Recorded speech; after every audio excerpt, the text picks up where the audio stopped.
All right, guys. Welcome to the first episode of the Everyday Spartan Podcast. So this is a podcast that we're starting out. It's pretty much just going to be a nice supplement to the content I make every week where we talk about training or just ideas about Spartan racing or ideas going on, topics in Spartan racing right now, or really just what's going on in our lives and how we're kind of dealing with being people trying to be Spartan athletes and also running the YouTube channel and being students or working jobs and stuff like that. So this is just kind of what we're doing so I can have a nice point to touch base with the audience. So joined with me, obviously, is Coach Mike. Yeah, so one of the things I really like about the podcast format is how much we can talk. It's not uncommon to have, 60 to 90 minute podcast episodes. And obviously, if we had a 60 to 90 minute YouTube video, people may get bored and leave. So we should be uploading the audio from our full race discussion, which has lots of tangents and lasted, close to 70 minutes for Tahoe? It's a 56-minute video for Tahoe. Yeah. But, so obviously when I released the discussion video, I whittled that down to 22 minutes just because I don't like videos to be much over, 25 seems to be my upper limit. Right now, we are working on a documentary that I want to be an hour long. But even then, we're going to record 20 hours of content for that and whittle it down to an hour. So this is also a good way just to get kind of unfiltered. And rambly. Lots and lots of rambles. Lots of tangents and things that may not directly be applicable to Spartan training, but are generally good things to have. But yeah, so with that being said, I guess we should get into it. But yeah, so today's topic is probably going to be something that I kind of picked out, which is the balance between athlete living versus student living, because both of us are students. I'm a graduate student at the university where we both attend, and Mike's a senior about to finish his undergraduate. So we're both kind of getting through things, and just especially with it being, we just got off midterms, so this is fall break, where we're kind of starting this podcast. Midterms just happened, so we've both been super busy. But that's kind of the general topic. As a note, this is going to be pretty free form.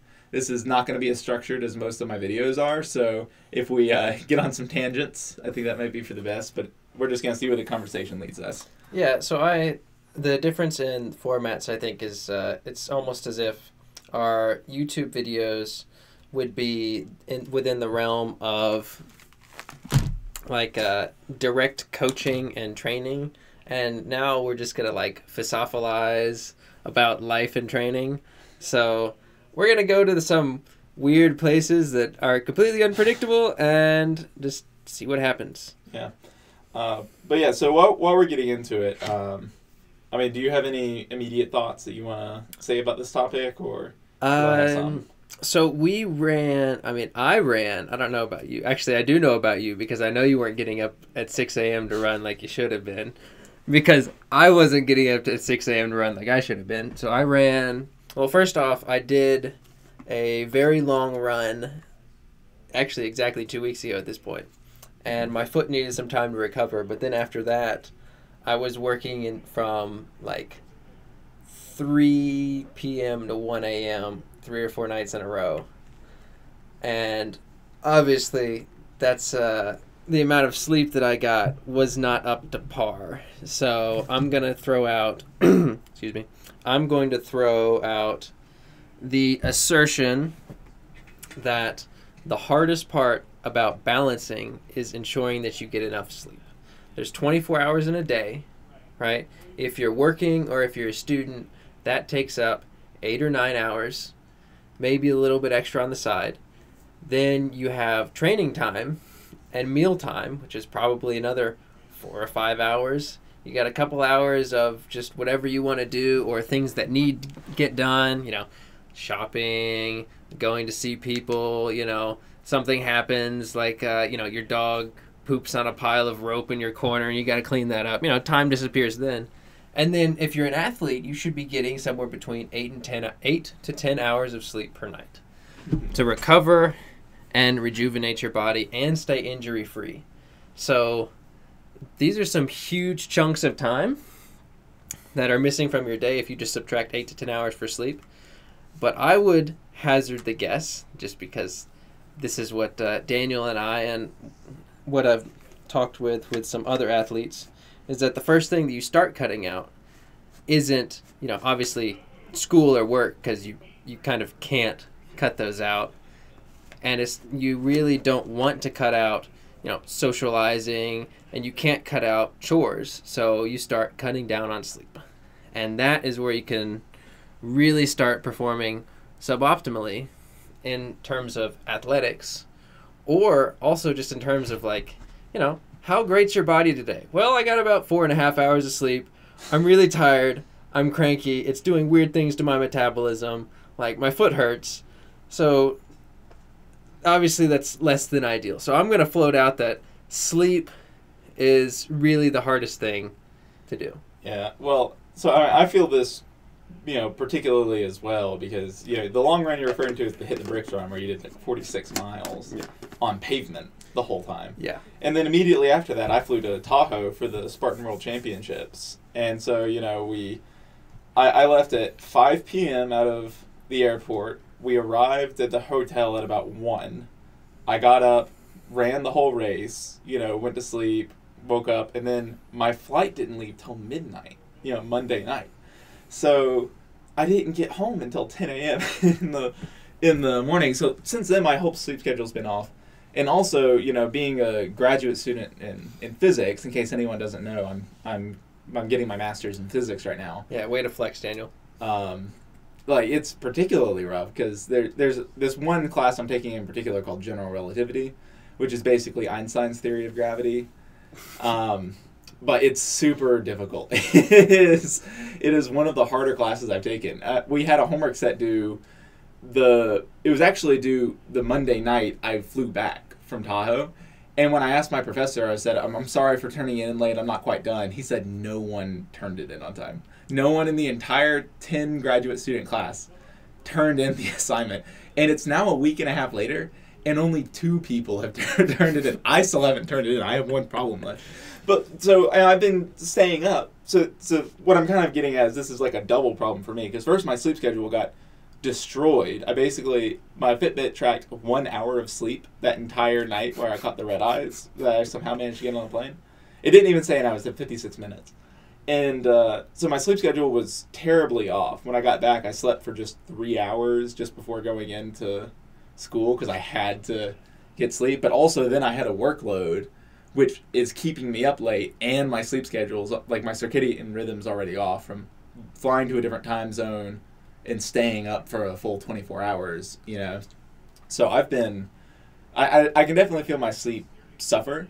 It's almost not from a recovery standpoint, though, so much as it throws off my entire day schedule that I have planned. So, how my schedule is supposed to go right now is I get up at 5:30, get ready, we leave by 6. What really happens is I get up at 6 when Mike gets there. No, that's not what really happens. So what really happens is I wake up about 5:50. I lay in bed until about 6 a.m. I go brush my teeth, put on glasses, change, walk over to Daniel's house. And by then it's like 6:10, 6:15. Wake him up. He wakes up, and then he has to spend about 10 minutes getting ready, and then has to walk the dog so that he doesn't get poop on the rope in his corner. And then we finally get to where we train, and it's like 6:40, which it's still dark at this point. Yeah, so that kind of, it hurts even more because you really don't want to get up because it's pitch black outside. There's no sun. So yeah. But the point is, like, we're supposed to get up, and then we go on our run, and we usually run till about 8 o'clock, I think, somewhere around there. For longer days, it might be like 8:30, 8:40 by the time we're getting back. But we go back, I eat, and I don't have class till 11. Monday, Wednesday, Friday. I have no class Tuesday, Thursday. So the rest of my day I spend inside on doing research on my computer.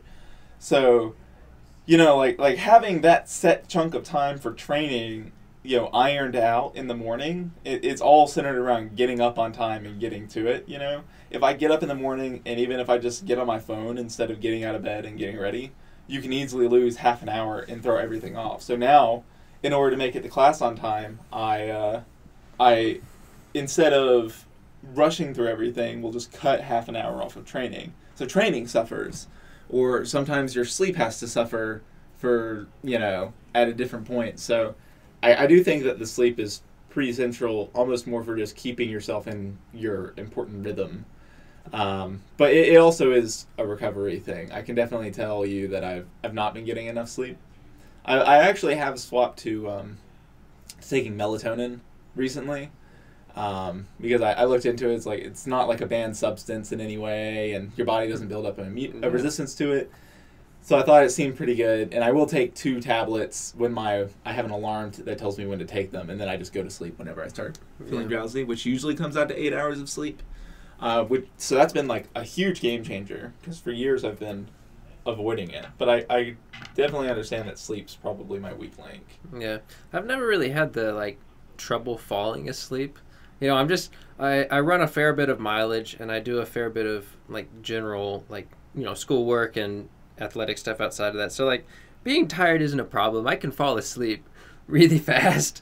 But the problem for me is once I get in bed, if I choose to fall asleep, if I just lay there and try to fall asleep, I'll fall asleep fairly quickly.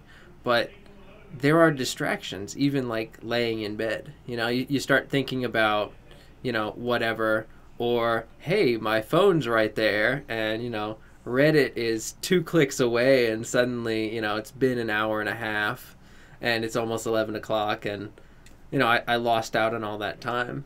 Yeah. So I think things we should talk about. Hang on, we'll back up for a second. Obviously, everything we said was directly related to our experience as students, but if you're in the working world, you have a similar experience of you have a commute, you have 8 or 9 hours of work a day, a commute back, and then at the end of the day, you're tired, and maybe you have kids that you've got to take care of or take to practices and things like that. So there are all sorts of things that'll take up your time, where if you don't get up in the morning and hit that block of training, you may not hit that block of training, or you may have to sacrifice some sleep in order to do so.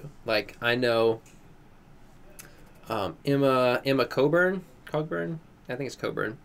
She's the women's steeplechaser. She runs at 10:30 at night. She'll do 10:30 to midnight because she's an FBI agent, and that's the only time she has available to run. Yeah. Well, I remember reading a bunch of stuff about, when Rebecca Hammond started being a big thing. Obviously, of course, everyone's making big deals. Oh, she's a med student, and look how impressed. She's super impressive. People, that's pretty much the only thing you heard about Rebecca Hammond. But when they were looking into her training schedule, she said that some days she ran to school and she ran back, and that was all of the running she did that day, just because that was her free time, was on her commute. So she figured she'd make her commute a little longer just so she could fit in training at that point, and that's how she handled it. So I think this is a really good segue into some of the other things that you mentioned wanting to talk about, which is how to make how to remove distractions from your training and work your training into your day. Yeah. So I mentioned my phone. If I plugged my phone in on the other side of the room, I couldn't lay in bed and grab it and go to Reddit and burn an hour and a half instead of sleeping. I'm removing that distraction by manipulating my environment around me. Well, so I solved that, and this is around when I did the DC race this summer when I qualified for the West Virginia age group. I remember I called Mike and I told him I just purged my phone. I deleted Netflix, YouTube. You had Netflix on your phone? I did have I had Hulu on it. Well, shame on you. And shame on you, listeners who have Netflix on your phone. But I purged everything. And the reason for that is a lot of the times in the summer, I only did research, right? I didn't have to go in. I only went in twice a week to speak to my professor, and that was really whenever I wanted. So my schedule was completely up to me. I just trained and did whatever. So sometimes I'd get up at 5 a.m. and then I'd turn over. I'd be, I'm just going to check my phone real quick. I hop on Reddit, and next thing you know, it's 7 o'clock. I would actually lose 2 hours where I could have either been sleeping and recovering my body, or I could already be done with my bout of training for the day and focusing on doing stretches and recovering or getting a good meal in. Mm-hmm. So it's all this extra time I was losing. So that was one of the main things I did. And it wasn't really hard to delete any of those apps and stuff. And it really made a huge difference. Although I will admit it spiked my time on some of the other apps. It didn't cut all my phone down in time entirely. Some of that time transferred to other stuff I realized I need to be more present on Instagram, right? For just like this YouTube thing that I'm trying to do where I can try and get some kind of showing on Spartan racing. Well, I have to have an Instagram presence. Well, so my Instagram time kind of spiked up a little bit after I deleted all those apps, and I'm thinking about just trying to even reduce the Instagram time and not open it up except when I'm making posts. But it's hard to completely remove it because you can't upload from your computer or something. You have to have it on your phone. And that's just like, it's kind of this thing of I really wish I didn't even have it. So you have to have some willpower, I guess, aside from that. But one of the easiest things to do is just to remove it. Yeah. I remember I went to a dinner party. So I went to a dinner party with Rachel, and she had 2 friends who were just hosting a thing. And we sit down, and they have a bunch of food, and then they bring out this big tray. She made just a cookie conglomerate. It was like chocolate chip cookie, Oreos, like brownie mix, like just this weird mix mash s'more stuff all into one little casserole dish, basically. It looked amazing, right? That actually sounds kind of like over the top to me. You know, Yeah, like that's was. something you see in like cartoons when then people just like pass out afterwards with these like huge distended stomachs of like, you know, gluttony and such. Yeah. So I remember and this is after I'd been eating clean for about 2 months at this point, you know. So I'd been on a really efficient diet. I had no cheat meals the entire time. I was monitoring my calorie intake, but the whole time I'm just staring at this cookie casserole abomination. Like just it being around me, I felt the pull of it, the compulsion to go grab a piece. Like I didn't, and that's where you have to have some willpower. But the easiest thing to help that willpower is not to have it around. Like eventually everyone's gonna break. There's a breaking point where if you buy the bag of potato chips and you have it in your house, you're probably gonna eat it, you know, before, at some point. Yeah. So the best thing to do is just not to buy the bag of potato chips, right? So it was the same thing. She asked if anyone wanted to take home the cookies off. I could not get it away from me fast enough. Like I bolted out the door. My one guilty pleasure I have on this diet is I will use generous amounts of whipped cream on my pancakes in the morning. I don't have syrup or anything like that. I just have whipped cream. But I love whipped cream. So one of the things specifically for that I got away from, if we're having like waffles or pancakes or something back home, I will use apple butter instead of like I suppose regular butter or whipped cream or syrup or anything like that. The sugar content isn't exactly, you know, better. Yeah, I mean, like, you're not really saying apple butter is good for you or whipped cream is good for you, but it's it's sort of like a mental thing that allows me to have something on my waffles, and I know apple butter is bad for me, but one of the only times I'll have it is in that situation, and I don't get the like instant sugar rush of, you know, the whipped cream or the syrup that would bias me towards going to, say, a couple of Hershey's Kisses after lunch, or, you know, a piece of chocolate, you know, stuff like that. So, well, definitely once you get rid of all of the sugar, it's a lot easier to keep it out. So, you know, so I've planned 3 cheat meals for myself per year. That's what I've allotted myself. So I had 1 cheat meal this year on my birthday. I'm going to have 1 more on Thanksgiving. And then I'm saving, you know, my first for next year for spring break weekend. That's where my 3rd cheat meal is away from here. And so on my birthday, you know, it was a big deal. I wanted a cheesecake specifically, all this stuff, and I barely finished the first slice. Like, it was too much for me. Just the cheesecake, after not having it for so long, I couldn't finish it. It was so rich, and cheesecake already is a pretty rich, like, kind of sweet, but but just eliminating that from my environment, I didn't really miss it. You know? Yeah. So one of the I'll eat pretty clean as well. Also, somewhat monk-like. I don't actually have much variety or anything in my diet. Monks do not eat chili. Oh, it's monk-like in that it doesn't have really any variety or any like superfluous parts. Like, I have fried rice 2 meals a day, and then I'll have chili and rice for dinner. I wouldn't recommend that to anyone, but at the same time, it's easy. I can meal prep it in advance so that there's always some sort of food on hand. So I'm not tempted to say, call Domino's, which is exactly 5 minutes from down the road. You could run the Domino's. I could run to Domino's and back. Yeah, don't tempt me, Daniel. But it's always having something around to eat or drink that I know is better for me than what my impulse buy would be. So almost like... Well, even then, your chili is not that great. I mean, you use white rice instead of brown. Yeah. Which, I mean, like, obviously that's... You're talking some minor differences, but you could be optimizing it. Yeah, I could be optimizing a little more. I could probably use... So the meat I use it's 93% now. So you shamed me into getting away from the 80-20. Oh, yeah, 90% plus meat is the way to go. I eat 97%. The lowest percent I have is 96% beef sometimes. And I tried 93% the other day. I was like, I can't eat it. I have to put it away. Yeah, so we're not exactly nutritionists, by the way. So please do not get on the chili and fried rice diet. I'm sure I'm anemic and some vitamin. Well, one of the simplest things I did when I went to optimize my diet wasn't really what particular dishes can I cook. I mean, I looked into that and tried it, but a lot of it is what dishes am I eating that I can change to be better. So, when I have rice, just make sure it's brown rice all the time, and make sure I'm eating less of it so I'm not overeating. And when I have chili, don't buy the 80 or 73% chuck. That's super easy to just throw in and super cheap. Like, go and spend the extra money to get the 96% beef that they sell at like Walmart for $5 a pound. It's not huge difference, but like you definitely notice it when you start making a lot of these changes and systematically throughout your day, and just sticking on to like that dieted regimen I think is super important.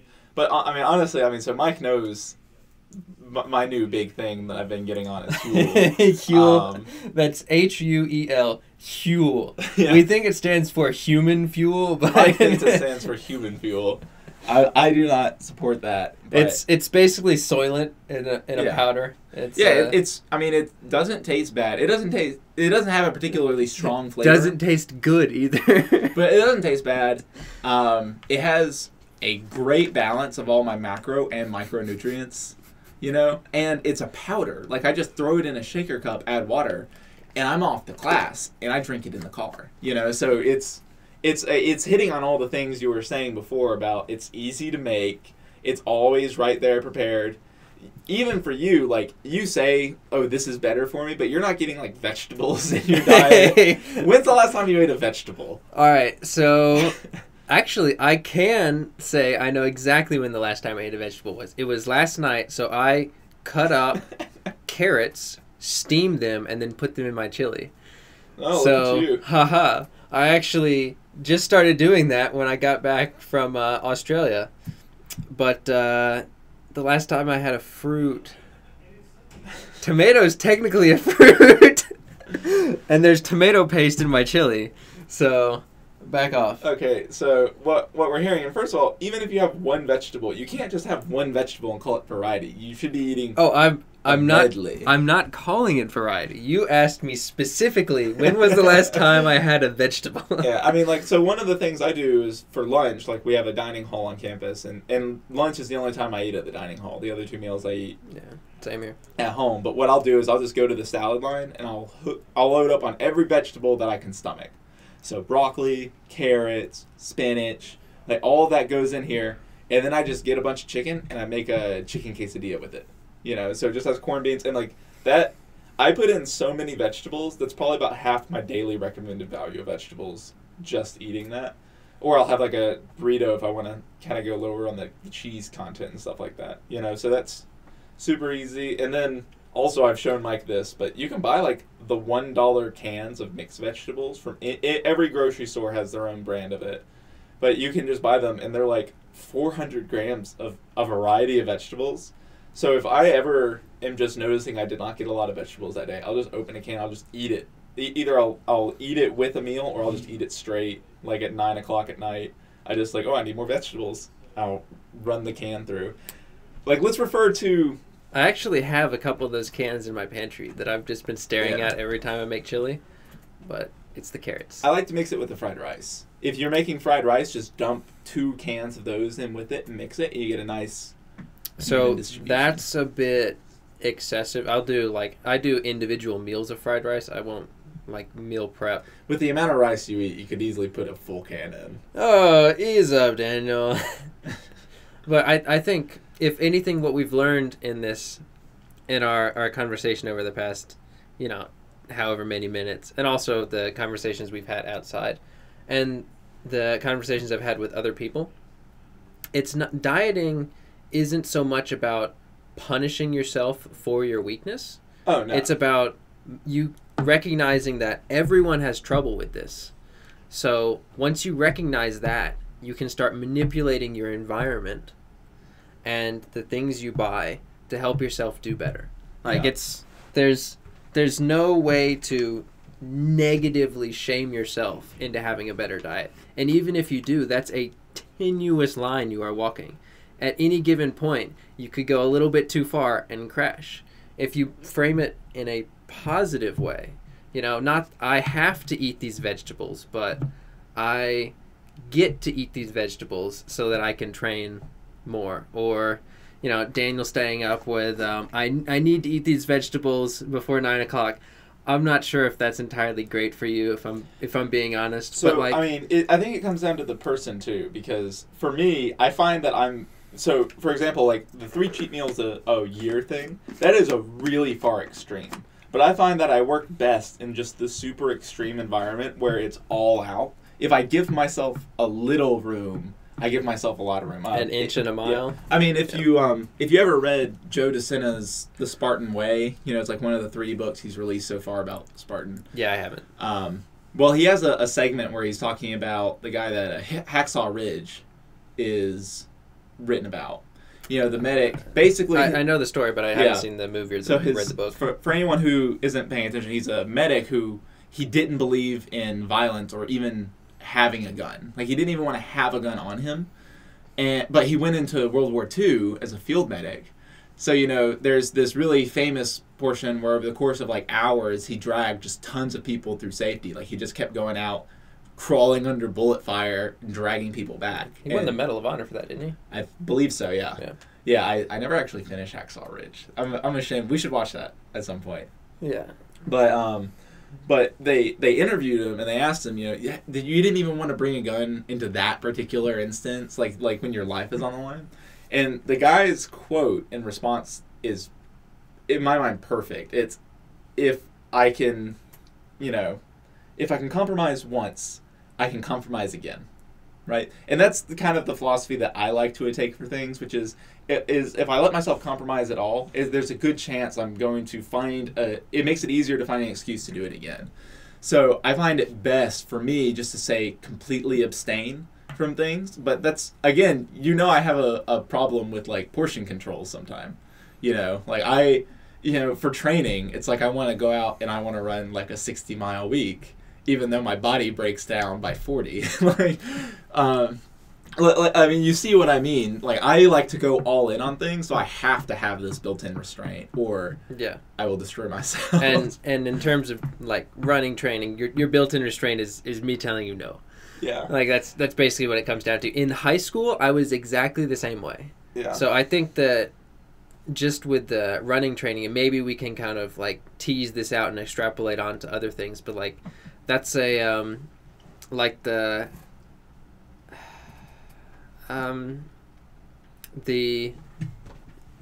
don't want to say an amateurish mindset, but wanting the hardest thing that we learned in training was that doing nothing is hard.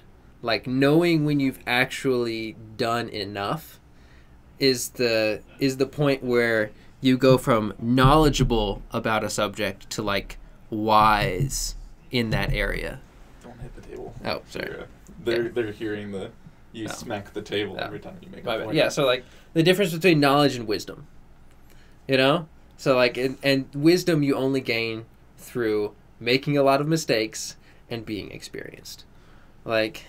So I agree that in areas Well, especially like, so I want to bring this specifically to training, right? All right. Well, then let's jump into the Lydiard model we were talking about this morning. I'll bring this specifically back to training, where I think that for a lot of sports, yes, realizing where you've done enough is important, but I don't think that's all you can do. Like training, preparing and improving yourself isn't just the workouts you do. You know, there's also recovery methods. Like in Spartan racing, there's so many movements that you could be working some other muscle group. So for me, when I'm sitting there, like I still want to work, I feel like I can put energy to other types of work instead of running. So for example, you know, I hit a really hard running day, but I want to go harder. Maybe it's time to go inside and do some upper body stuff. And so I can do that. I'll feel good.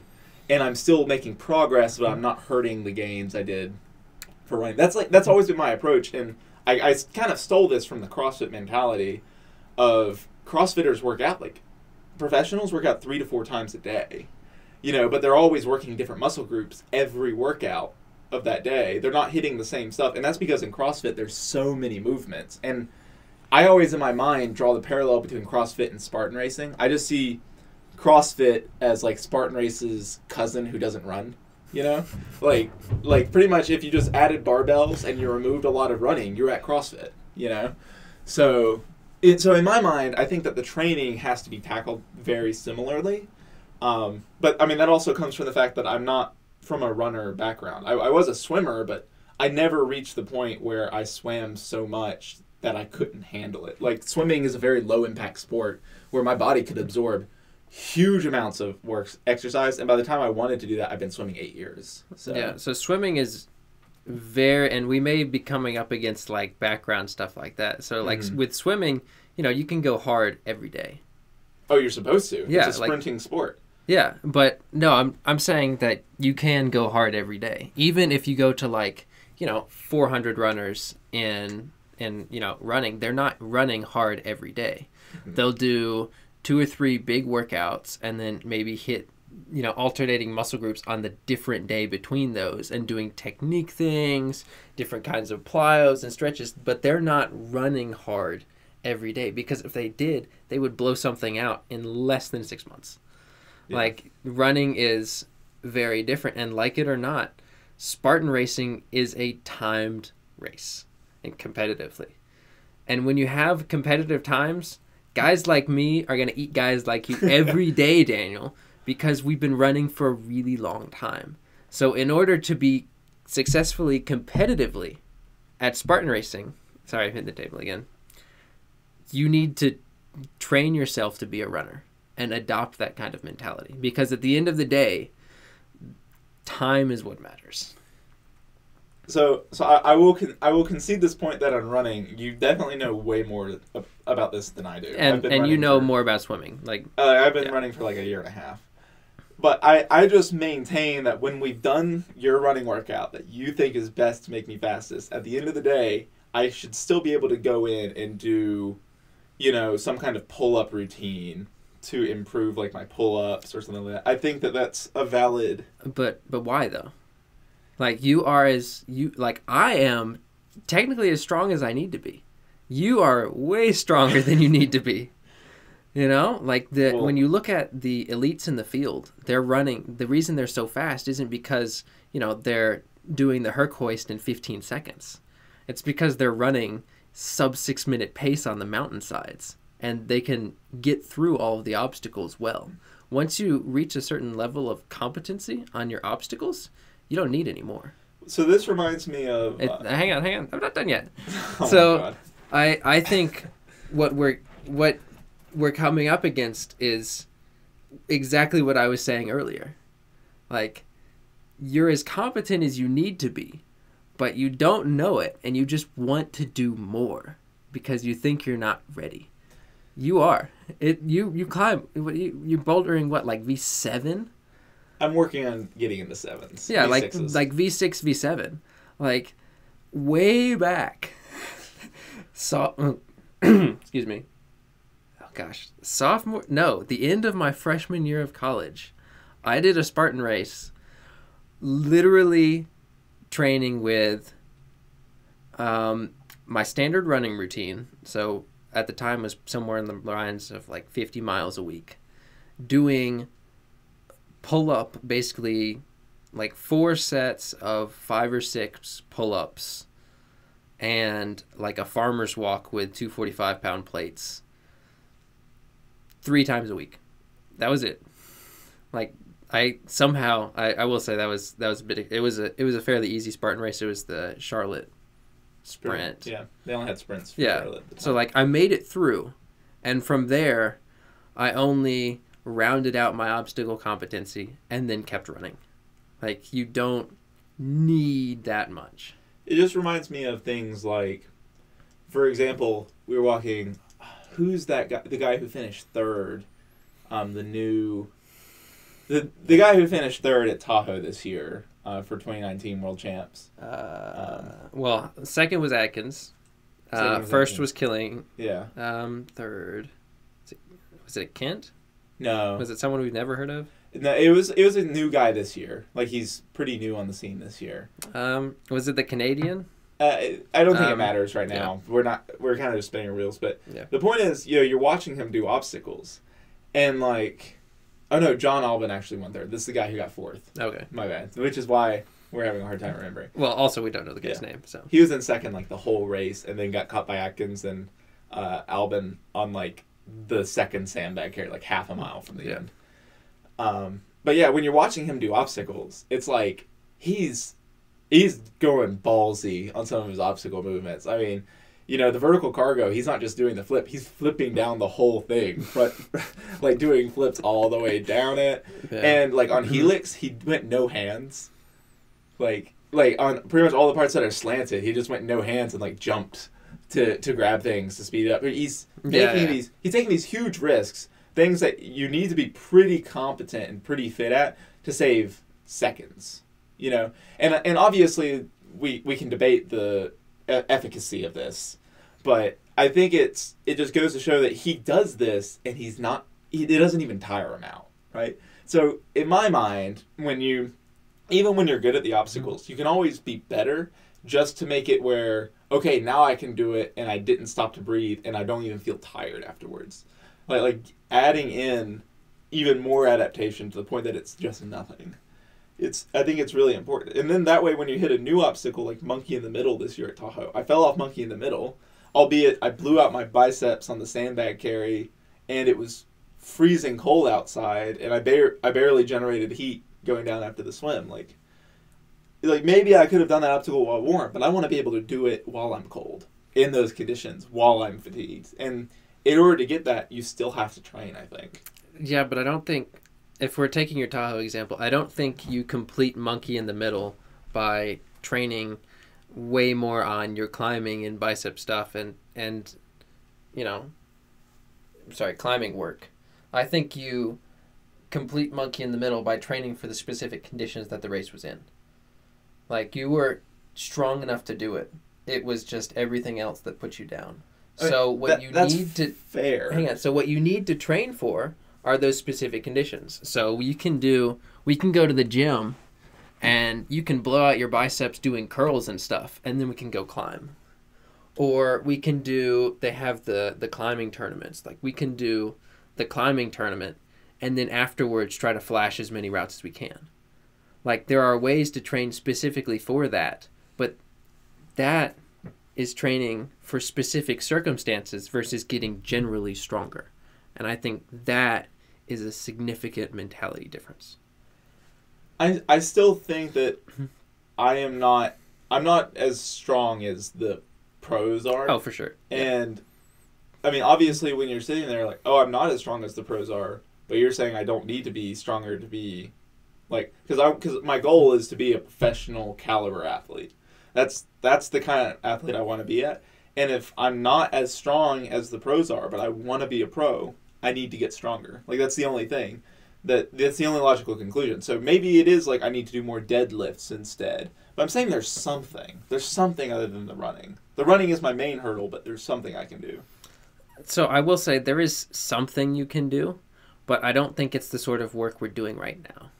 Like, the sort of work we need to do right now is just get up at 6 and run for years. Like you're not going to get around that by doing work in the gym. You're not going to make up, the hour that, or more. I think I maybe need to make up an hour on the elites, which means you've got a bit more. But like, I'm not going to get that from doing gym work. I'm going to get that from getting, my running times down. And that's just the way it is. And that's disappointing because you feel like you should be doing more when right now you're strong enough. And what you need to do is focus on getting your running times down over the next few years. And that's a really hard project. That's actually why I got into Spartan racing. Like I ran in high school and I got pretty fast, but not fast enough to run at our college. And I didn't really want to run on my own. Like it's really, really hard to push your running skills on your own, especially with the level I was at then. I was running, 16:10 for a 5K. And I was in this weird zone where, if I was just 10 seconds faster, I would be running on the team and be fine. But because I was just below that threshold, there was no one around me, and like running wise, for a minute slower than me. Yeah. Just because our running club it's more of a social running club. So I looked into things I could do where I could do just keeping my running up with general mileage workouts and then do other things as well just to have fun and stay fit. But like if it was easy to become magically faster at running, we would all be really fast at running. But it's not. It takes a really long time. Yeah. And so I agree on most of your points. I disagree that there's no time to be gained for me by improving my obstacle efficiency and performance. But I think that's a point we're just going to have to respectfully disagree on. Yeah. I don't think a few minutes is worth it. Or maybe a few minutes. Well, I mean, I think there's a lot of things like running your sandbag, running your bucket carry. Those are strengthening mile markers that I still need to hit. And that saves a minute, Yeah. And when you're considering I beat that guy at West Virginia by 3 seconds. I'm still at the point where a minute can matter. That's not going to be the biggest thing, but it is something. And being able to do that under fatigue, without having to stop and take a break from your running, I think that is a very important metric to hit. Because you can easily lose several minutes overall in the race just resting before you hit monkey bars, twister, multi-rig. Do you mean what do you mean like resting? Like you see the obstacle and you don't run to the obstacle and then immediately get on it. There's some obstacles like spear throw. When I see spear throw, I walk to spear throw. For at least for a certain distance out, because I need to be in a recuperated and rejuvenated state to be able to be sure I'm going to hit it. And there are some times where I'm really gassed from running and I go up to, multi-rig and I'm sitting here like, all of a sudden my hands are sweaty. I feel like I need to dry them off and I'm breathing hard. And you have to get into a place where you can do it and you hit it and you won't fail. So for example, you did Atlanta last year, which Atlanta was this last weekend, but you ran Atlanta last year, super elite, and you were in fourth place. Yeah. You fell off the multi-rig. Yeah. And what happened probably was you got on multi-rig, you ran to multi-rig, got on it without stopping to rest, and your hand just slipped. Which, if you had taken a few more seconds, you would have hit it. But the point is... I don't think I would have, just because at the time it was completely covered in dew. And my hand just flew off. So... But the point is, if you were at a point where you could hit it, because several people behind you did hit it while running, not that far behind you, all of a sudden, you're looking at you wouldn't have fallen back to 9th place or wherever you fell back to. Yeah. You lost 4 to 5 critical placements due to burpees on an obstacle where you were strong enough, but it doesn't hurt to be stronger, so that you're more adaptable to these situations. I think I just needed to trade more grip intensive stuff with wet. So we have metal bars we can available. Train specifically. Yeah, I think we are a whole lot better off training specifically for instances like that than hitting generic gym work. Also, I want to go back to your running the sandbag. Yeah. So if you pick up a minute running the sandbag, all right, let's look back at all of the things you have to do to be that fit and that strong to run the sandbag. Yeah. All right, especially if it's, over a little bit of rolling hills or something. All right. And then I want you to think about the entire race running it, if it's a beast or something, how little effort comparatively you need to put into your running to pick up a minute there. All right. The work you put in is dramatically different. But it's also taxing slightly different muscles, though, as well. But it doesn't matter. You still have to put in so much more work to pick up a minute running the sandbag than you do to have to get a minute faster of running over the entire race. So, to me, that is grossly irresponsible. So why do the professionals run their sandbags then? Do you think that they're doing a bad strategy then? Because they're just that much fucking better than us, Daniel. They're running sub 6, generally, sub 5 minute pace down hills. And so when they're trying to get, every second out of the race that they can, they have to run everything and do every little tweak they can get. So running the sandbag and getting that minute matters because they already run an hour faster than us, and they need those extra 40 seconds. But I mean, you see what I mean by, to me, my time on the race, I mean, it's good to have a low time. That's not what I'm concerned about. I'm concerned about having a good race from the point of view, I feel like I did what I needed to do if I go out and I'm able to run the full sandbag, Because eventually, when I get to the level where I want to with the running, that's something I'm going to be having to do anyways. And I'm not there on the running, for example, West Virginia, I ran as hard as I could at West Virginia. I did, really well on the running. And I'm very happy with, my placement and everything. But I still want to be able to physically do the obstacles in the same way that you see some of these pro people do it, because I need to get there eventually as my running comes down. So while I'm bringing my running down, if it's a separate thing that's not going to affect my running training, why not work on it? You see what I mean? So I want to be able to do these things in a way that's I'm not going to feel as fatigued, so training carries and stuff like that to be able to do them fast, you're going to feel less fatigued when you do them in a race. And you can pick up a little bit of time, and it's eventually what you're going to have to be doing anyways when you're talking about, I want to finish top 10 at an elite race. That's going to be, that's my 3-year goal right now, is I want to finish top 10 at an elite, which I think is a fine goal. Yeah.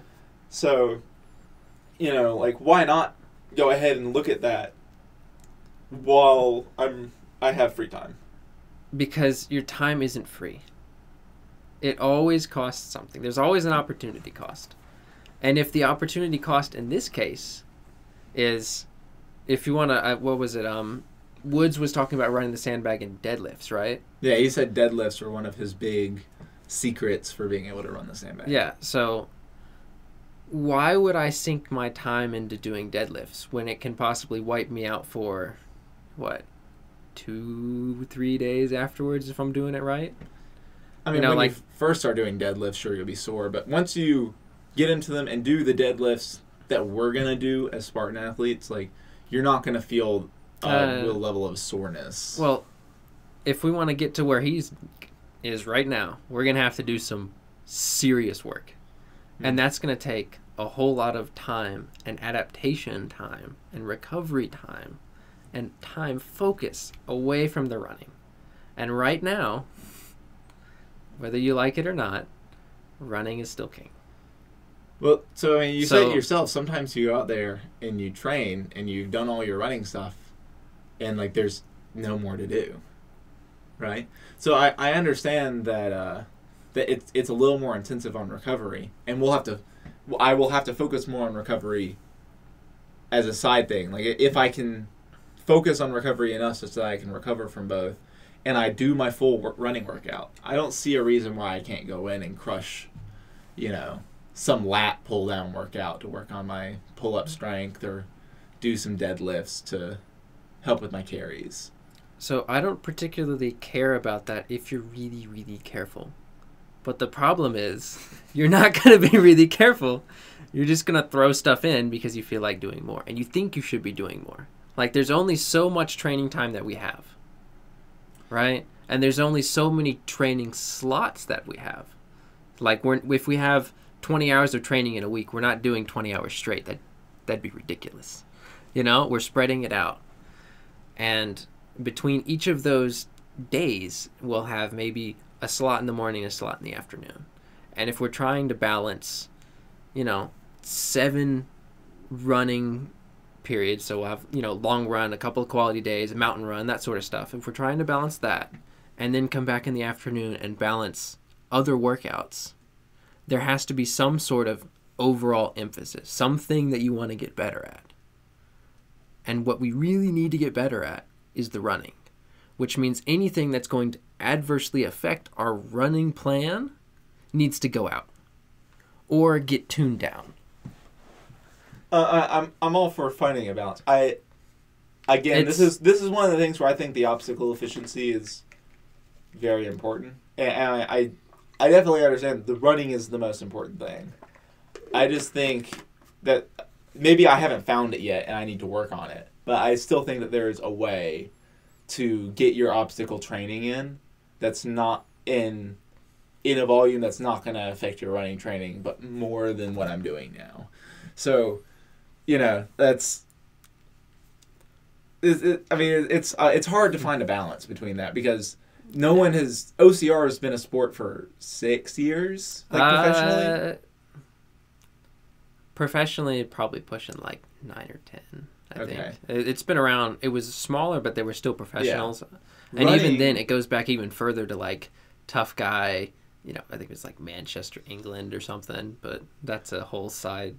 Yeah, running has been a sport for over a century.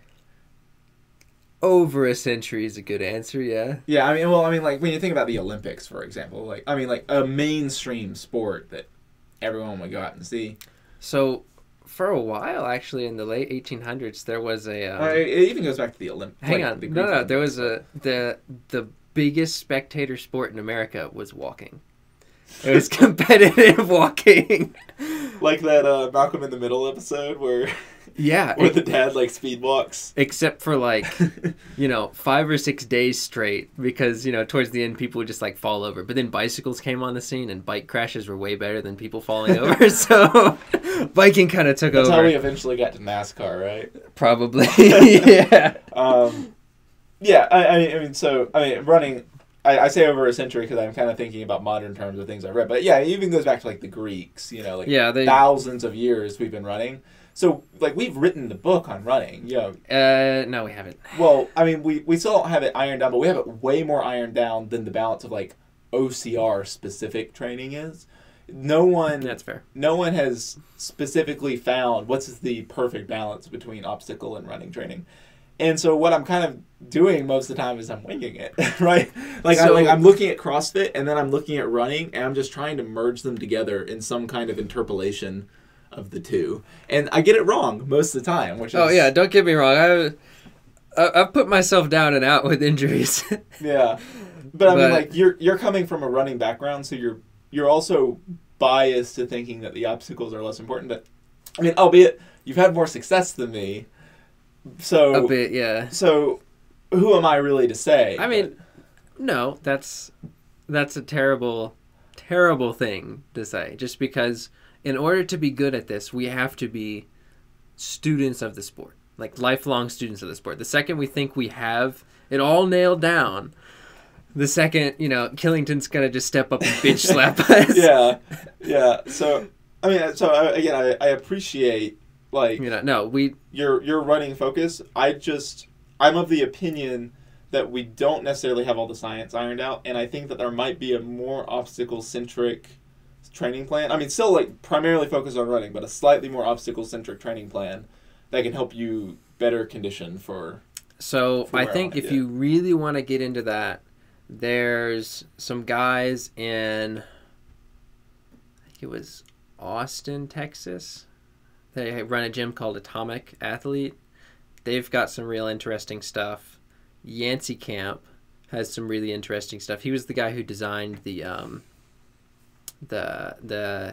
what they call it, like King of the Mountain or something, with the CrossFit versus OCR at the World Champs. He was the guy who designed the like afternoon CrossFit workouts. Yeah, he's got one all the CrossFitters complained about because they kept saying it was like they just kept adding running.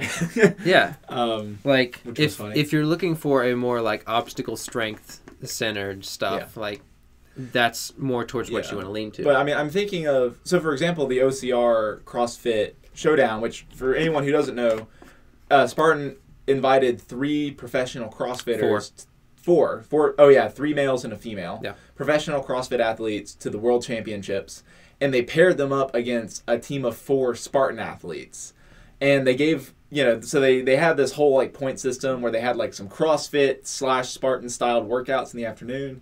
And they also, like, hit the course. Yeah, they all ran the beast in the morning. And, when you're looking at the times, like Jacob Hepner, who is my favorite CrossFit athlete probably right now, he's the guy I really like the most just because his personality is so great. But when you're looking at his times, he did a 3-hour, 7-minute Tahoe Beast.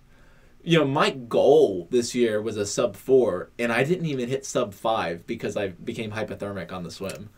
And again, like, I mean, you can't exactly compare because, for example, we had a double sandbag, he had a single sandbag. We had a second sandbag, he didn't have a second sandbag. He also wasn't getting snowed on. It was much warmer for him. But I'm saying, like, his goal time, what you did last year for your beast, he beat that by 4 minutes.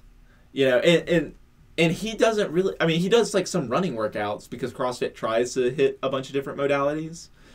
But he's primarily a CrossFit athlete. So, like, you would think of him as more of an obstacle-centric training focus, and he still did really well. He still did half an hour slower than Hunter McIntyre and all this, probably even more, probably like 40 minutes slower. Because he got a head start. By example. Yeah. Yeah. He had a 30-minute head start, and he still finished like 10 minutes behind them or so. Yeah. But the point is, he did really well. He hit better than my goal would have been for the race, even if I were running the Open. And he doesn't have as much running as I have in my training right now. So the point is that there's still, I think that finding the balance isn't necessarily, it's not as crazy, like you have to go all out of running and sacrifice a bunch of stuff on obstacle training. I think there's a lot of room to have really good obstacle stuff. You just have to make sure your recovery is on point. Because when you look at his recovery, he has an ice bath at home, a hot tub at home that are right next to each other. Like, he has all these rollers and all this crazy stuff that, the machines where the guns that pump your muscles, to break them up. I've actually, I've never heard of that. I'm going to have to Google that. They're these, like, vibrating guns that it's just a piston that goes in and out, but you hold it to your muscle, it just stabs it over and over. So it's just like a massage thing. It's very big in CrossFit, and you've seen some places trying to sell it in OCR. Yeah, but the point is, like, I think that there's room for a bigger obstacle focus. And for me, I'm not here to be a trail runner. I run trails. I think the running's an enjoyable portion, but I'm here to be an obstacle course racer because I like obstacles. So for me, I can feel more motivated doing training by doing my running workout fine, but then spending more time so I can really hit the obstacles the way I want. And that's how I stay motivated for training. I think that's going to be overall more beneficial for me than just trying to become a trail runner. So, where do you want to be? So do you mean, like, what are my goals? Yeah. I mean, in 5 years, how fast do you want to be? So my 5-year goal that I have written now is to podium an elite race. All right. So, podiuming an elite race. Just any of them. Sprint, Super Beast, any location. Yeah. Okay. So, although I will say I primarily focus on longer distances, so it would probably be something like a Beast. Yeah, so the longer you focus, the more you're going to have to run. Yeah. So that kind of hurts. But even then, podiuming a race is a different sort of thing. Yeah. Right? Simply because you're not trying to hit a certain time. You're trying to beat people. And when you're trying to beat people, it depends on who shows up. Like, if I show up at this at the Atlanta race you went to, we could have had some fun. I'm not saying, but at the same time, if someone doesn't go, suddenly that's one spot gone. Like, you want to get top 3. You have to be better than everyone except 3 people. I'm just saying I can be good enough where I'm consistently in the conversation, and then one of those, hopefully at one of those races I break into. You ever read Sun Tzu? The Art of War, yeah. I read the abridged version. I did not read the full. Do you remember the section where he was talking about? Well, there was a bunch of sections where he talks about the warriors of old, but the quote I'm thinking of is, "The warriors of old first put themselves above the possibility of defeat, and then waited for their enemy to present the opportunity to defeat them." Simply put, read that, but... you may have, but simply put, if you want to talk about like being an obstacle-centric guy, that's all well and good.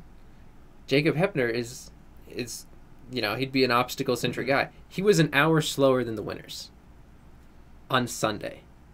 Yeah. In the hypothermic conditions. Yeah. I mean, I definitely see your point. I'm just saying, I'm already doing more running than Hepner. So, I mean, if we focus on running linearly, and we're obviously not going to do as much obstacle stuff as he does, because he does, like, full-on CrossFit. I'm just saying, I think it's safe for me to do some deadlifts every now and then. The stakes that we're talking compared to what he's doing versus what we're doing, I think are different things. Yeah. But I mean, and honestly, I'm amazed that he was actually incredibly fit if he ran 3:06 or whatever. 3:07, yeah. Like that's actually insane. Yeah, it was impressive. But, he got 6 in the open. I think. Probably. Yeah, and that's with 3 of the professionals running in the open as well behind him. So. But what I want to bring us back to is you don't want to be a trail runner. Suck it up. Spartan racing is trail running. Yeah. They throw some stuff at you to distract you from it, but it is a trail race at the end of the day. And so we just have to be crazy runners. I like the idea of, it's been like 6 years, and I'm just on the course, and I'm like, wait a minute, this is trail running. Yeah, surprise. I agree. I can see the focus should be running. That's overwhelming focus. Overwhelming focus should be running. That's the emphasis. But I have room to do more stuff if I'm feeling that, if I feel good and I feel like I can handle more, and there are certain weaknesses in my obstacle game that I want to show up. That just means we need more running. If you feel good, you're not running enough. Well, you always hold me back. I want to run. Because it takes time. Yeah. If you want to start doubling every day, you can do that. You run your morning session, and then you come back. You go up to Poteet Field, and you run 10 to 15 minutes, super easy on that field, just every day in the afternoons. All right, done. Get some junk miles in. They're not even junk miles. Junk miles is an invented phrase. Every mile helps. Yeah. All the time on your feet, like 5 minutes here and there, every day. Suddenly at the end of the week, that's 5-6 extra miles. It all helps. Well, I mean, I still have some glaring weaknesses when you're talking about Killington, where I need to focus on my inclines, like weight vesting on hills and stuff like that. Yeah. Well, we need to figure out why I can climb hills and as well as I did, and why my brother could climb hills as well as he did.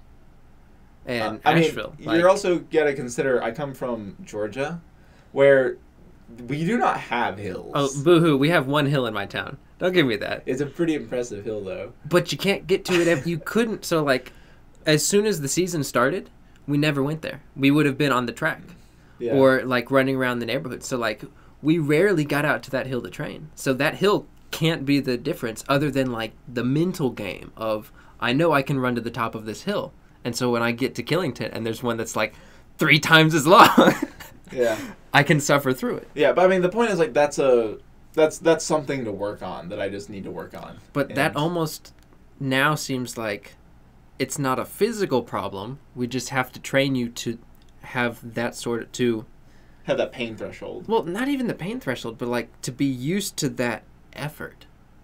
Yeah. I guess you could kind of say pain threshold, but that lactic acid thresholds. Yeah, well, there's. No. Well, but getting you used to that level of exertion in your mind, because at the end of the day, it is your mind that's going to get you up that hill. But I mean, and this goes back to there's so many times where like I remember we had this great workout on the track right when you got back. You know, we did the 4x800s. Well, you did the 4x800s. Yeah. And you did the 4x K. Yeah. And that was half the workout we should have done. Yeah. But, you know, I went really high effort, you know. I did well under my mile pace for every single lap. For every, you know. That was a broken threshold workout. Why would you go any faster than your mile pace? You completely changed the workout. I don't know. I felt good. I threw up like after the third repeat. Yeah, no, like I was doing well under a 6-minute mile for that workout. I was hitting like a 5:40 pace. You know, when my mile pace is the 6 minute. So I mean, I was humming. Yeah, I was zooming. But yeah, that's a helpful workout, but it doesn't train what we were trying to train. But I'm saying that's an example of like the pain threshold thing. Like I would love to do more things like that where I'm hitting the wall, I'm coming up to it, and trying to just break it down. Yeah. Well, we got to get you strong enough to where you can actually bounce back from that. Yeah, and which is why I want to improve my aerobic base. But you're like, no, we should. Where does it end, Mike? So I understand there's a process to it, and I don't necessarily understand. I mean, right now my current goal is I really want to improve my aerobic base a lot so that I can get to doing workouts like that. Because that's where I want to be, and I know I can't do that before improving my base. So I want to improve my base, but you seem to be thinking I shouldn't be improving my base, and I should be doing more speed work. But like I want to improve the base so I could do the speed work. Welcome to the weird world of running, Daniel. This is why. So we listened to the. I just got Daniel into the Magnus and Marcus On Coaching podcast, which I've been listening to that since I was a junior in high school. These guys are two. One's a college coach with a couple of professional athletes on the side. The other's just a pro coach. They were both pro runners. I think.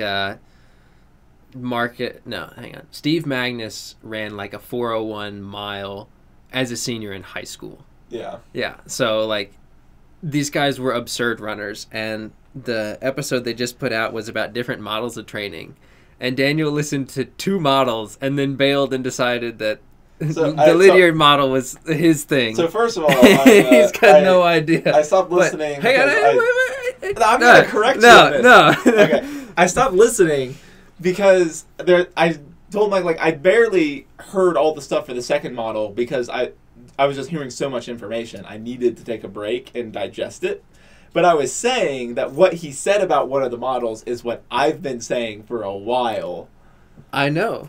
And one of the things they were doing was not only traveling from, like, the highest end aerobic work down, but traveling through time. The 2 coaches he mentioned were guys who were popular from like the 50s to the 70s. As time goes on, training paradigms and models evolve. We learn more things about human body, biomechanics, physiology, and now we're moving into different sorts of models. Yeah. More mixed stuff. And what I'm trying to do is get us out the door at 6 a.m. because we've been bad about that. But 2, get us on more mixed stuff. Because one of the things that no one ever does in like competitive running is run just mileage for a long time and then do low mileage and workouts and then run just mileage and then low mileage and workouts. We found things that work better than that. So like there's a reason why Lydiard's guys don't all hold the world records anymore. It's because we found new ways to optimize different things. Like one of the reasons why, for starters, is that these were ordinary guys. They all had jobs and stuff. So, like, there's a large amounts of time they didn't have to recover. Like, one of them worked in a quarry, like, breaking rocks and doing manual labor. And obviously, that's going to affect your training performances. So, like, putting that aside, we figured out that you didn't have to periodize as heavily as Lydiard did. So, I'm trying to put us on a mixed model so that we can bump your mileage and get you doing speed workouts. So like they're not mutually exclusive. We can do it all. Just what I've been saying. Just really carefully. So I've been saying like I'm fine doing speed workouts still in there. I just want the focus right now to be bumping my mileage up and improving my aerobic base. Of the two things, I want to have a slightly stronger bias towards building my base, because that's the big thing holding me back right now. You know, it's that I want to work really hard. You know, I'm like one of the horses that really wants to pull a cart. I know. He's just so scrawny, he can't do it. Like, yeah, I know. So, I know that feeling, the chomping at the bit. I know, but we gotta move intelligently. Yeah, and we gotta plan ahead for the long term. I agree with you, and that involves lots of K reps on the track while we move your mileage up. Like, if we do, so one of the workouts that I really want to get you into, we'll probably modify it a little bit with some more rest, but 8x K. All right, that is 5 miles of hard work. And if you start as fast as you did on your 4x8s, you will not finish, like, period. Yeah. Or your last couple reps are going to be like 7 minutes long because you're walking. But like crawling. Yeah. If you overextend early on, you'll know it because you're going to be in real trouble later on. But like, and I definitely want to get into those. Yeah. So I'm just saying that I think it's a good time to keep doing speed workouts. Because, I mean, like, with the amount of speed work, we're still going to do, like, 2 speed days a day. Or a week or something, which is... 2 a day. Ooh. Actually, so there is a model where you do some, like, tempo in the morning, and then you come back with some, like, repeats and stuff in the afternoon. But I honestly don't think, with all the other work we can fit in, that we need to fit into a week that we can afford to do that. In my opinion, just kind of how I'm thinking right now, obviously I'm free to have this change, but I'm thinking like 2 days of speed work. 2 of those days are 2 of our quality days, have 2 more quality days that are longer styled runs, and then have kind of 2 recovery days and rest. And the distribution of that can be, questionable at some point, but we can do that. We can have like long run Saturday, off Sunday. Monday we'll do a quality day. Tuesday we can do if we do like a longer quality day Monday. So like, we'll start you on 6x K or something. That's still with a warm up and a cool down. We're still pushing 8-9 miles, right? Yeah. But then we can come back the next day and you can still do 70 minutes of running. We'll just split that between morning and afternoon. Suddenly you're doing, that. Or you actually do the 10 to 15 minutes of just really easy, nice, slow jogging up on the grass field. There are ways to get your mileage up while boosting the intensity. Because at the end of the day, intensity is most likely the driver. Is the best I can give you. So just because, we are at an hour and 12 minutes. Come on. No, I'm not gonna say we have to stop. I'm just saying that I do want to kind of drive this back because obviously this is a very nuanced topic, and like we said, neither of us really have all the answers. Yeah, it's a crapshoot right now. But I'm we both agree that we should be doing far more running and where we want to get to, but I think maybe pulling this back towards the original topic, just so we're not like, because we've been off topic for about 30 minutes now. Who cares? The audience is gonna love this. But I mean, the big challenge is like balancing this in. I think because obviously, like, if you aren't working a job or going to school, then you just, if you're just an athlete, then of course I could be doing all the stuff I want to be doing because I can focus on recovering for 12 hours of my day. Yeah, if you got lucky on the stock market, just hire a coach. They'll treat you good. Yeah. But if not, the challenge is trying to figure out, one, how to maximize your time. Yeah. And part of that is cutting out distractions.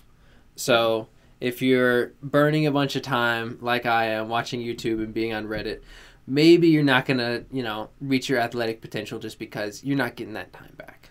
So I had the idea of... When I started this, it might be good to do like some weekly challenges for us related to what we talked about. So I think maybe right now it's a good idea to discuss how can we better improve our balance, and then let's just follow through for that for a week, see how we think about it. We can open up discussion next week about it. So how do you think you can help eliminate distractions so you can focus more on training? Have you ever read Foucault, the philosopher? He writes a lot on self-reflection, self-writing, and this is basically straight from him. I don't think he's one of the philosophers. I'm more of like a Hume, Clifford kind of person. Okay. Anyway, basically what Daniel has accidentally pulled up is an accountability mechanism for changes in our life, and self-reflection on that. Well, I think this is a useful exercise. Oh, yeah. Try it out for a week. It is. Discuss it and say, is this useful? Is this sustainable? And then move on. Well, not only that, but if you can create a habit over a week, it's going to stay. Yeah. And at the end of the day, willpower can take you only so far. But if you can move from relying on willpower to relying on the momentum of your habits, that is where you start winning. Mm-hmm. So if I'm going to cut anything from this coming week, so it is, well, first off, we're in the middle of fall break, so obviously this is going to be a little bit more difficult. But at the same time, I can cut out. So I discovered on my phone, well, actually my older sister told me about it in a phone call. There's on Android, there's like a wellness thing where you can disable like apps and turn off the blue light after certain times and stuff like that. So if I can do that and basically turn off YouTube and Reddit after 8 p.m., I think that would dramatically improve the hour that I'll just spend lying in bed on my phone. I can also plug in my phone on the other side of the room. So then I have to plug it in over there, and I can't just roll over and grab it. You know, I have to physically get up and walk over if I need it. It's a good thing your bed is so easily moved. Let's not go into that. If you don't know, Mike doesn't have a bed. He sleeps on an inflatable mattress for he bought it at Walmart for $30. Yeah. You guys talked me up to the $30 one. I was going to buy the $10 one, but damn, it's so nice. It was worth that extra $20. He's living in luxury. Yeah. But yeah, no. So hang on. So use the child control app on my phone. Oh, give me parental control. No. So I can do that. I can move it across the room. I think I just need to clean out my room because I have just a bunch of stuff all over the place, and I feel like if my room is messy, that's almost like a reflection on my current life. So I'm gonna float that one out to you, Daniel. Well, that'll maybe talk about the environment. Yeah, I have an idea for an environment podcast later. Yeah, but at the same time, so I think if I spend less time in the apartment, because if I'm in the apartment, a hunter's around and then we'll just talk and stuff, versus if I physically get up and go somewhere else, I'll be more likely to stay on task. So doing work or whatever I need doing. Yeah. So I think if I'll just do those. I'll just one, I'm going to try to keep my room clean. 2, I'm going to eliminate as best I can using the apps and the new charging location, my electronic distractions. And 3, I'm going to, 3 goals, stay on task by physically moving myself into an environment where I'm more likely to work. Yeah, 3 goals. Yeah. It's pretty, right, I say I'm doing 1. Well, I think it's a pretty important one. So, going back to what we were saying about sleep, I think that's definitely where I need to focus the most time. So I'm gonna try holding myself to, I'm gonna go to sleep by 9 p.m. every night. And, take my melatonin at 8:30, pass out by 9, and hopefully get somewhere between 8 and 9 full hours of sleep every single night. So not only will this help me get out of bed in the morning, I hope. Yeah, we'll see. But it'll also help keep me on, I think, a more regular schedule. So, for example, if by 9 p.m. I haven't done this bit of homework, that's a tomorrow problem. And I think it's actually important to compartmentalize this is the hour I have to do this thing, and if I don't do it then, That's just for another time, because you have to have time. You have to have that hour at the end of the day where you relax, where you're not working. You have to have time to focus and think about training and get ready to go run, and you have to have time for sleep. So I think that that's what I'm gonna do. Is it's in bed by 9 p.m. every single day. You know what else you can do? Just kind of wind down. If reading's supposed to be really good for you, so we'll get you like a picture book or something. I still have I have so many books. I finally finished The Shining. I finished The Shining recently. That's an endeavor, actually. It was so good. It made me so mad at the movie. The movie butchered it. They left out the shadow monster. Hang on. We're trying to wrap up. Yeah. So hang on. So we're gonna add to that goal. So we're gonna add. Want you to see if we can get you reading some more training books before you go to bed. So even if it's just 15 minutes before you go to bed, that would. I'm still trying to make it through Daniel's running guide, but I still need to finish the Witcher book. So I have all these important training books. I know, but I think it's important to mix things up. Yeah. So I will say Daniel, the guy across from me, has Jack Daniel's running formula. I think maybe the 3rd edition. I think it's the 3rd. Yeah. Which is, I think that book will work out really well for you, just because of how formulaic it is. You are very math-minded, and you still believe in linear progression in running, which doesn't astrophysicist. It doesn't exist, by the way. But I think if we get you onto that, you would stay on that, and more importantly, you would believe in that training. Because if you're not believing in your training, I mean, you're not going to improve as much as you would. Yeah. That also leads me to we're not going to do it this week, but I also want to have 1 out of every 4 podcasts. I want to have a book club going here where we're going to read some running book. Yeah, some book about running, or anything in general. So, for example, I just picked up No Easy Day, which is written by a Navy SEAL about the Navy SEAL training. And I think that might even be a useful read just for us to kind of go through and talk about, are there any nuggets of information here to pull out? So we're not going to start that, but I think we should be thinking about books we want to do. So I want to basically have a book club podcast every month. I would recommend... Okay, we'll figure out books later. That one, Healthy Intelligent Training would be a good one. Running with the Buffaloes would be another good one. Once a Runner. Running with the Buffaloes and Once a Runner are more fiction-y novels. So maybe we should pick out a book right now. So the books I have the books that I have that are currently on my reading list, just backlog, are No Easy Day. I have Obstacle is the Way by Ryan Holiday.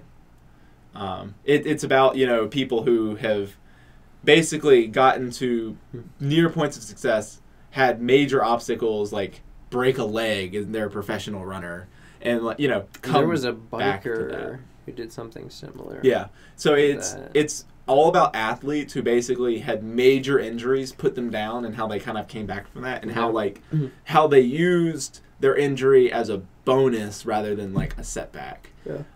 So I think that would be a really interesting one. And it's a pretty short read, which is great for me because I don't read. Yeah. Those are the 2 I have on the backlog, and also Daniel's running formula. So if you do you want to pick one of those, or do you have one in particular that you're thinking of? I say if this is our first podcast and you do want to do every 4, we've got 3 weeks. So I say we both go to Amazon and we order The Passion Paradox. Oh, yeah, The Passion Paradox. I do want to read that. I say we order The Passion Paradox, which is by, I want to say that one's Steve Magnus. So the guys whose podcast we listen to. Yeah. Seriously, you guys should check it out. It's really good. Yeah, and if anyone of the 6 viewers we're going to have for this first podcast want to hang around for that, you can also, I guess, order The Passion Paradox on Amazon, and we can all have a nice book club together. We're not sponsored or affiliated or anything. I just think. But if you guys do want to sponsor us, we're very open to it. We're not there yet. We need sponsors. We'll sponsor ourselves. All the cool kids sponsor themselves. Yeah. But yeah, I think that's a good place to end it because we're coming up on an hour and a half. Yeah. But yeah, so I guess some of the big stuff we talked about is just like needing sleep and nutrition balance and making sure you have time to compartmentalize that, taking time for recovery at the end of the day. Eliminating distractions. We had a huge discussion about obstacle versus running training for OCR.